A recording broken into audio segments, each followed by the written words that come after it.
আসসালামু আলাইকুম। জাতীয় পার্টি কার চাপে নির্বাচনে এসেছে তা পরিষ্কার করতে হবে ওবায়দুল কাদের। বোঝাই যাচ্ছে যে আওয়ামী লীগের সাধারণ সম্পাদক ওবায়দুল কাদের বেশ চটেছেন জাতীয় পার্টির চেয়ারম্যান জিএম কাদেরের কথায়। জিএম কাদের কালকে বলেছেন যে ৩ বিদেশি শক্তি আওয়ামী লীগকে ক্ষমতায় রাখতে কাজ করেছে এবং এখনো করে যাচ্ছে। তো ৩ বিদেশি শক্তি কারা সেটা পরিষ্কার। প্রথম শক্তি হচ্ছে ভারত, দ্বিতীয় রাশিয়া, তৃতীয় হতে পারে চীন। এটা তো পরিষ্কার। পশ্চিমারা ছিল একদম সম্পূর্ণ বিপক্ষে। তারা চাইছিল যে একটা ভালো নির্বাচন হোক, সুষ্ঠু অবাধ নিরপেক্ষ নির্বাচন হোক। এই যে রাজনৈতিক বন্ধ্যাত্ব, যে অস্থিরতা এবং একটা ইমব্যালেন্স একটা পরিস্থিতি, সেই পরিস্থিতি উত্তরণের মধ্য দিয়ে সবাই আসুক নির্বাচনে, এসে যে জিতবে তারা সরকার গঠন করবে, আর যারা জিতবে না তারা বিরোধী দলে থাকবে। অর্থাৎ রাজনীতির একটা স্বাভাবিক ধারায় তারা আনতে চেয়েছিল, এবং এটাই হচ্ছে গণতন্ত্র। তো শেষ পর্যন্ত কিন্তু আওয়ামী লীগকে তো ক্ষমতায় থাকতেই হবে, এছাড়া তো উপায় নেই।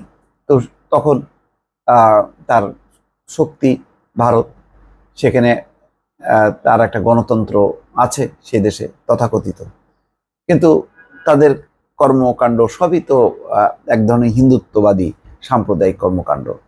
গণতন্ত্রের লেশমাত্র আছে কিনা তা এখনকার নির্বাচনের যেই বিজেপির বক্তব্যে পরিষ্কার। তো ওই বিজেপি তো চাইবেই, কংগ্রেসও যদি ক্ষমতায় থাকতো তার আঞ্চলিক স্বার্থে চাইবে, কিন্তু বাকি দুটি দেশ তো আর গণতান্ত্রিক না, চীন রাশিয়া। তারা বাণিজ্যিক স্বার্থে এই ক্ষমতাসীন সরকার থাকলে সুবিধা, ইচ্ছা মতন তারা চুক্তি করতে পারবে। পশ্চিমাদের মধ্যে তো একটা পশ্চিমা যে রীতি, গণতান্ত্রিক রীতিনীতি, সেটা অনুযায়ী তারা চাইবে। তো ক্ষমতা যারা থাকতে চাইবে তারা স্বাভাবিকভাবে এই ধরনের অপশক্তিকে বেছে নেবে। তো সেই কথাটি জিএম কাদের বলেছেন, এবং আরো বলেছেন যে সরকার জাতীয় পার্টিকে বিরোধী গৃহপালিত দল হিসেবে রাখতে চায়। তো সেটাও সত্য।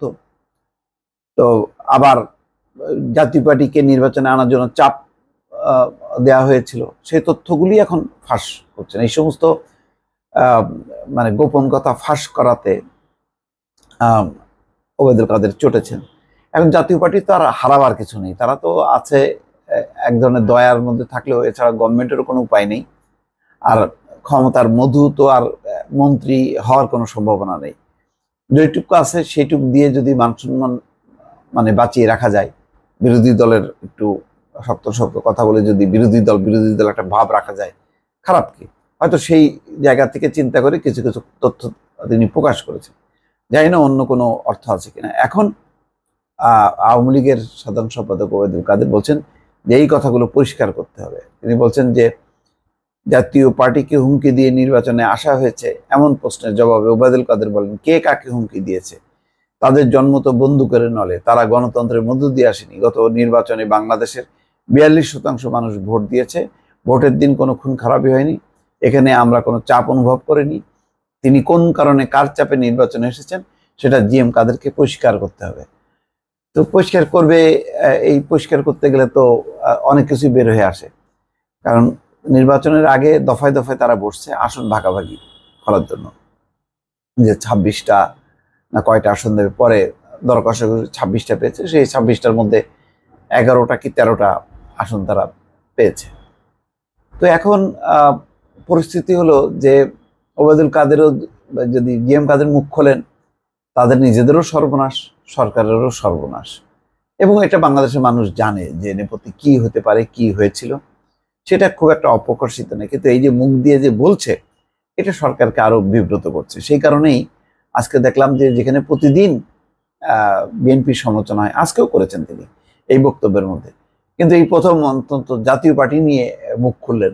এটাই হচ্ছে একটা বড় বিষয় যে প্রধান বিরোধী দল সংসদের জাতীয় পার্টি, কোনোদিনও জাতীয় পার্টির বিরুদ্ধে তিনি কথা বলেন না।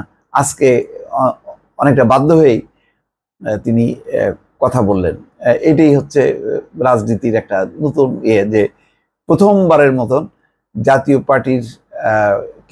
পার্টিকে সমালোচনা করে বক্তব্য দিলেন ওবায়দুল কাদের। এটা একটা হইতে পারে, একটা শিরোনাম হইতে পারে। দর্শক ভালো থাকবেন, আল্লাহ হাফেজ।